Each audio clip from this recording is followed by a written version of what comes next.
पाटलांच्या आमरण उपोषणाचा आजचा तिसरा दिवस आहे, तरी देखील मराठा बांधवांचा उत्साह जो आहे तो कायम असल्याचं आपल्याला या ठिकाणी पाहायला मिळते। सध्या आपण सीएसएमटी रेल्वे स्थानक परिसरामध्ये आहोत आणि या सीएसएमटी रेल्वे स्थानक परिसरामध्ये हलगीच्या तालावरती सगळे मराठा बांधव जे आहेत या ठिकाणी ठेका धरलेले असल्याचं पाहायला मिळत आहे। अतिशय उत्साहाने संपूर्ण नाचताना या ठिकाणी मराठा बांधव पाहायला मिळत आहेत। राज्यातल्या वेगवेगळ्या कानाकोपऱ्यातून हे मराठा बांधव जे आहेत ते या सगळ्या आझाद मैदानावरती दाखल झालेले होते। मनोज जरांगे पाटील यांना पाठिंबा देण्याकरता लाखो मराठा जे आहेत ते मुंबईमध्ये दाखल झालेले आहेत। आमरण उपोषण आझाद मैदानावरती मनोज जरांगे पाटलांचं सुरू आहे। आजचा तिसरा दिवस आहे, तरी देखील हे मराठा बांधव जे आहेत ते या सीएसएमटी स्थानकाच्या परिसरामध्ये त्यांची राहण्याची आणि त्यांची जेवणाची व्यवस्था जी आहे ती करण्यात आलेली आहे आणि मोठ्या संख्येने जे आहेत हे मराठा बांधव जे आहेत ते या ठिकाणी जमलेले असल्याचं आपल्याला पाहायला मिळत आहेत आणि त्यांच्याकडनं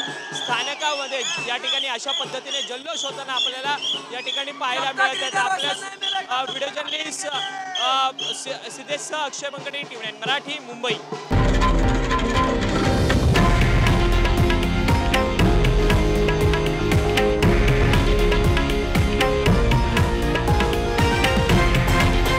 हे आहे देशातील नंबर 1 न्यूज नेटवर्क आणि आपण पाहत आहात टीव्ही9 मराठी, एकमेव।